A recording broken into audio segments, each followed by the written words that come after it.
ternyata selama ini mindset kita ketika kita sakit adalah kita mencari solusi dulu. Obat, dokter, rumah sakit, atau dukun. Ya, padahal ya pertanyaan berikutnya, apa yang dilakukan oleh Rasulullah Sallallahu Alaihi Wasallam ketika Rasulullah sakit?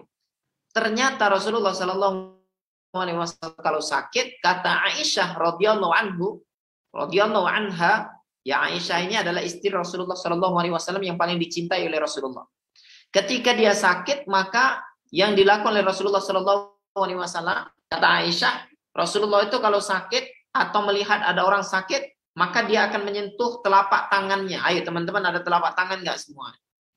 Disuruh menyentuh telapak tangan, kemudian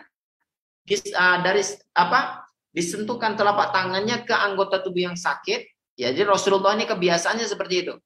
Kalau ada orang sakit, kalau ada keluarga yang sakit, famili yang sakit, maka Rasulullah Shallallahu Alaihi Wasallam akan menyentuh ya anggota tubuh yang sakit dengan telapak tangan, kemudian membacakan doa, Allahumma adhibil ba'sa rabban nas, ishfi wa anta syafi, la shifaan illa shifauka shifaan la yughadiru saqaman. Maka penyakitnya akan hilang. Dalam riwayat yang lain dikisahkan ada seorang sahabat yang bernama Utsman bin Abi As. Utsman bin Abi As ini mendatangi Rasulullah Sallallahu Alaihi Wasallam. Kemudian mengeluh, ya Rasulullah, saya sudah sakit lama ya Rasulullah.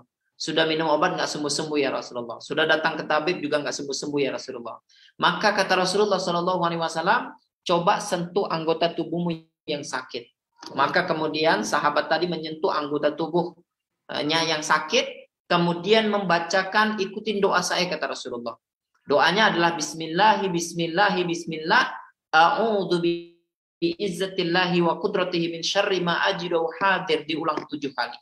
Maka Utsman bin Abi As pada saat itu mengatakan, sejak aku diajarkan oleh Rasulullah Sallallahu Alaihi Wasallam doa tersebut, kemudian aku praktekkan, aku amalkan, maka seumur hidupku aku tidak pernah merasakan rasa sakit lagi. Masya Allah. Artinya apa?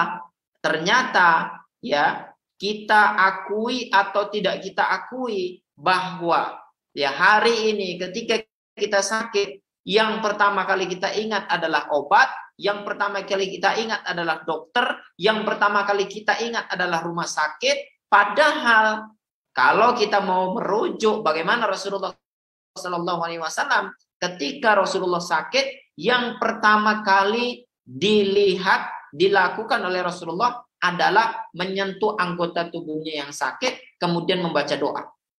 Jadi harusnya yang kita lakukan pertama kali adalah membacakan doa, teman-teman sekalian.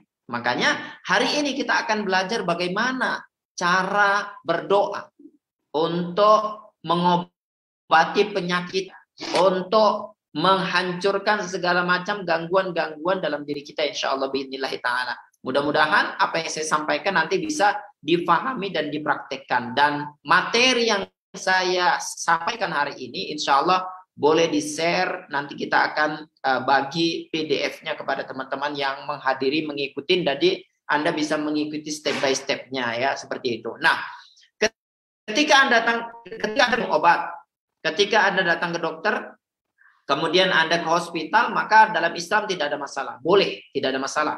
Ya, yang bermasalah adalah ketika Anda datang ke dukun, datang ke orang pintar. Masalah pertama dalam agama adalah bermasalah dalam keimanan Anda. Rasulullah Shallallahu Alaihi Wasallam mengatakan, man ata'arrafan fasa'alahu an syai'in lam tuqbal lahu salatun arba'ina lailatan. Siapa yang mendatangi dukun, siapa yang mendatangi bomo, siapa yang mendatangi orang pintar, kemudian bertanya sesuatu dan nggak percaya apa yang diucapkan oleh orang pintar tersebut, maka ibadahnya selama 40 hari tidak diterima. Puan-puan dan puan-puan, ya, bapak-bapak, ibu-ibu, kalau kita datang ke dukun, kita nggak percaya apa yang dikatakan oleh dukun, maka 40 hari ibadah kita nggak diterima. Jadi ritual yang kita lakukan, ibadah kita, sholat kita, itu nggak diterima sama Allah. Masya Allah. Ini dahsyat ya. Kalau percaya sama omongan dukun bagaimana?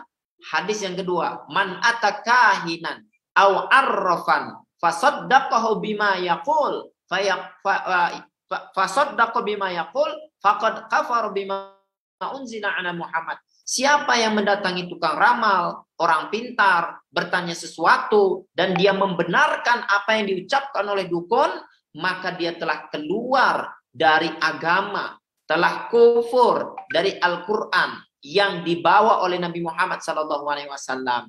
Jadi Anda yang pernah datang ke dukun, Anda yang pernah datang ke orang pintar, maka konsekuensi yang pertama 40 hari ibadah Anda tidak diterima.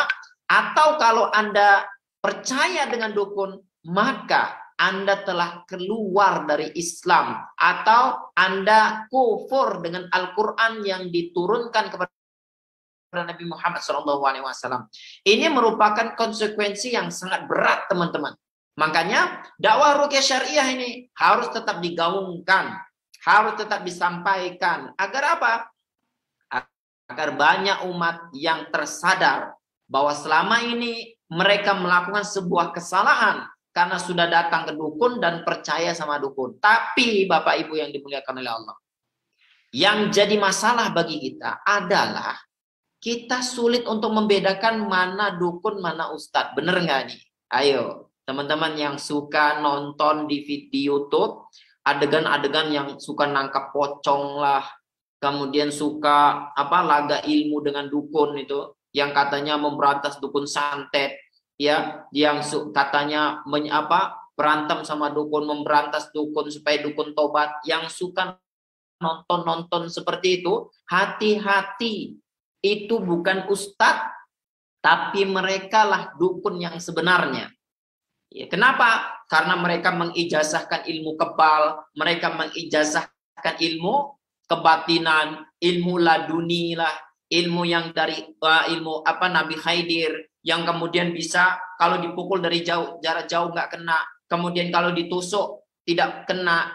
Alasan mereka apa? Ini adalah ilmu hikmah. Ilmu hikmah ini harus dipelajarin, harus mengikuti guru, belajar sama seorang guru gitu ya. Kenapa? Karena ilmu hikmah, ilmu karomah katanya. Ilmu karomah ini harus dipelajarin. Kalau tidak dipelajari maka akan tersesat. Nah, orang seperti ini sudah tertipu dengan tipu muslihat dukun. Kenapa tertipu dengan tipu muslihat dukun? Tipu muslihat iblis? Karena ilmu karomah dengan ilmu sihir itu berbeda. Karomah itu memang adalah sebuah keajaiban yang Allah berikan kepada orang yang betul-betul beriman kepada Allah Subhanahu wa taala.